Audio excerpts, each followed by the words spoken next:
Marc, chapitre 12. Jésus se mit ensuite à leur parler en parabole. Un homme planta une vigne.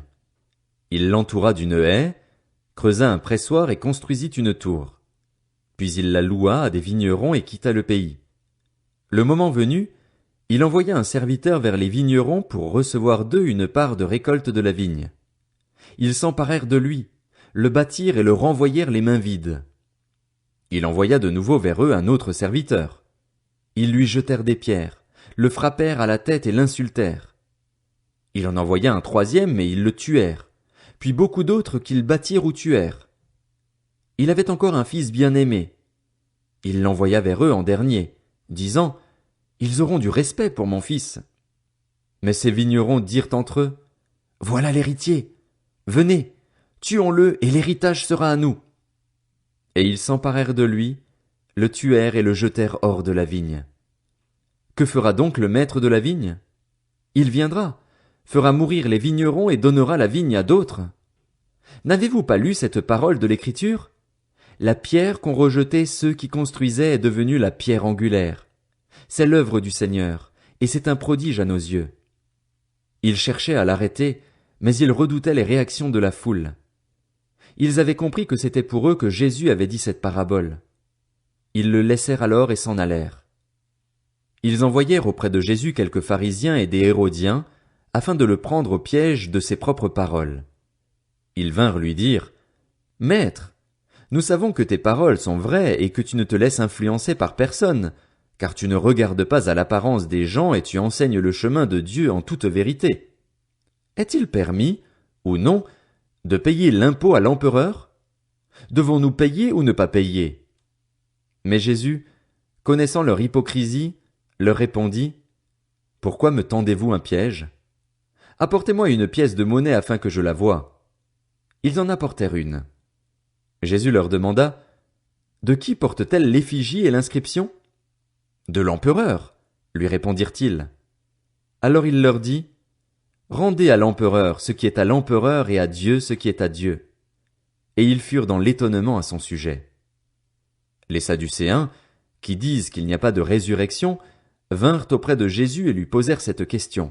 « Maître, voici ce que Moïse nous a prescrit. Si un homme meurt et laisse une femme sans avoir d'enfant, son frère épousera la veuve et donnera une descendance à son frère. Or, il y avait 7 frères. Le premier s'est marié et est mort sans laisser de descendance. Le deuxième a pris la veuve pour femme et est mort sans laisser de descendance. Il en est allé de même pour le troisième, et aucun des 7 n'a laissé de descendance. Après eux tous, la femme est morte aussi. À la résurrection, duquel d'entre eux sera-t-elle la femme? En effet, les 7 l'ont eue pour épouse. Et Jésus leur répondit, « N'êtes-vous pas dans l'erreur parce que vous ne connaissez ni les Écritures ni la puissance de Dieu? En effet, à la résurrection, les hommes et les femmes ne se marieront pas, mais ils seront comme les anges dans le ciel. En ce qui concerne la résurrection des morts, n'avez-vous pas lu dans le livre de Moïse ce que Dieu lui a dit, dans l'épisode du buisson? Je suis le Dieu d'Abraham, le Dieu d'Isaac et le Dieu de Jacob. Dieu n'est pas le Dieu des morts, mais des vivants.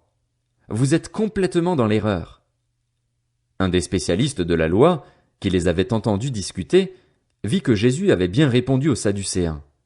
Il s'approcha et lui demanda, « Quel est le premier de tous les commandements? » Jésus répondit, « Voici le premier. Écoute, Israël, le Seigneur, notre Dieu, est l'unique Seigneur, et tu aimeras le Seigneur, ton Dieu, de tout ton cœur, de toute ton âme, de toute ta pensée et de toute ta force. Voici le deuxième. Tu aimeras ton prochain comme toi-même. Il n'y a pas d'autre commandement plus grand que cela. » Le spécialiste de la loi lui dit, « Bien, maître. Tu as dit avec vérité que Dieu est unique, qu'il n'y en a pas d'autre que lui et que l'aimer de tout son cœur, de toute son intelligence, de toute son âme et de toute sa force, et aimer son prochain comme soi-même, c'est plus que tous les holocaustes et tous les sacrifices. » Voyant qu'il avait répondu avec intelligence, Jésus lui dit, « Tu n'es pas loin du royaume de Dieu. » Personne n'osa plus lui poser de questions. Jésus continuait à enseigner dans le temple. Il dit, Comment les spécialistes de la loi peuvent-ils dire que le Messie est le fils de David? En effet, David lui-même, animé par l'Esprit Saint, a dit: Le Seigneur a dit à mon Seigneur, Assieds-toi à ma droite jusqu'à ce que j'aie fait de tes ennemis ton marchepied. David lui-même l'appelle Seigneur. Comment peut-il donc être son fils? Et une grande foule l'écoutait avec plaisir. Il leur disait dans son enseignement: Attention aux spécialistes de la loi qui aiment se promener en longue robe et être salués sur les places publiques. Ils recherchent les sièges d'honneur dans les synagogues et les meilleures places dans les festins. Ils dépouillent les veuves de leurs biens tout en faisant pour l'apparence de longues prières. Ils seront jugés plus sévèrement. Jésus était assis vis-à-vis du tronc et regardait comment la foule y mettait de l'argent. De nombreux riches mettaient beaucoup. Une pauvre veuve vint aussi. Elle y mit 2 petites pièces, une toute petite somme.